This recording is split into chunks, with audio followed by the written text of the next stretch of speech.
Satnam Shri Waheguru Sahib ji. Satnam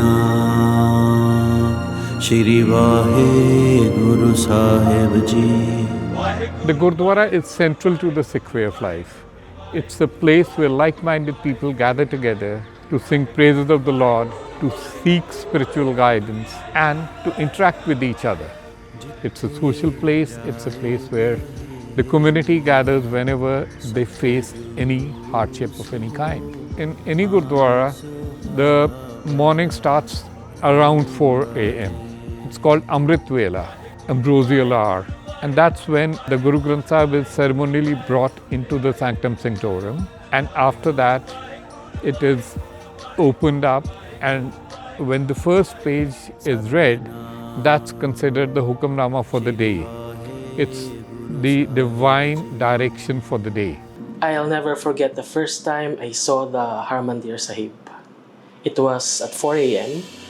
The Golden Temple was literally glowing and radiant against the still waters. The second time I visited, I knew I had to go inside.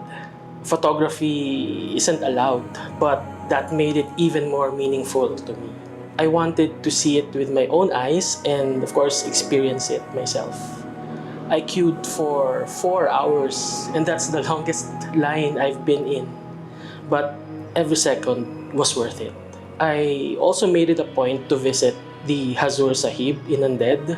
From Mumbai, it took 13 hours of train ride, and that's also my longest ever.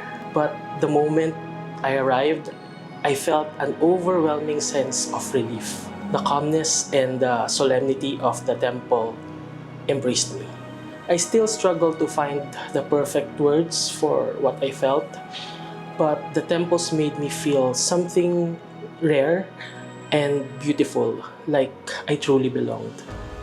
What I really appreciate about Sikhism, and something I can relate to in Catholicism, is the emphasis on selfless service. I'm deeply moved by how Gurdwaras welcome everyone and serve free meals through their Langar, regardless of background or religion or belief. That spirit of generosity and equality is really powerful. It reminds me of how Catholic churches respond during calamities like earthquakes and typhoons. The churches open their doors to anyone in need. People are welcome, sheltered, and fed. That shared commitment to compassion and service is something I truly admire in both faiths. Sewa is selfless service. Sewa is doing something for others when you can, and doing it yourself for people who are strangers. So in Gurdwara, one of the earliest manifestations of the seva has been Langar. Langar has been instituted by the Gurus because what happens when you eat together, you break your barriers. People who are cooking it are mostly volunteers. And that's how they do their seva for others. What makes the book different from others, and in some sense definitely unique, one is the amount of detail that is given about each Gurdwara, their history, and relating it to the ethos of the people within that area. The other is the absolutely stunning illustrations in watercolor which Allan has done. And the best thing about Allan is that he combines his two passions, his passions for painting and his passion for architecture. You can see that he knows his architecture in the accuracy of the drawings, but that in itself would not have been enough. The painter in him puts a soul into those paintings. When you're dealing with something as important as religion, you have to approach it with deep respect, whether you're familiar with it or not. It required a higher level of sensitivity, attention to detail, and cultural awareness. For someone like me who wasn't initially very familiar with Sikhism, his guidance meant so much. Reference photos, especially of the interiors. Those aren't always easy to find. So I had to be more resourceful and creative.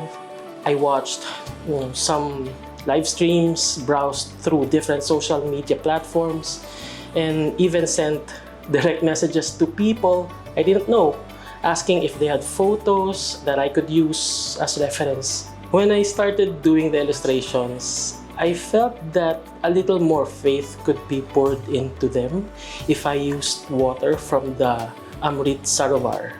So I asked Mr. Singh if he could help me get even just one small bottle.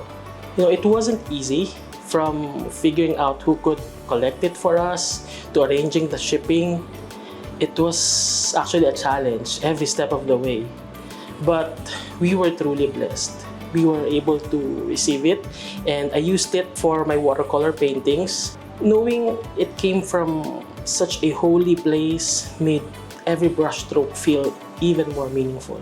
We're talking of Gurdwaras, and we're talking of the connections they've forged within the local community, with the Sikhs of the area, and back with the land of the origin of the people, which is Punjab.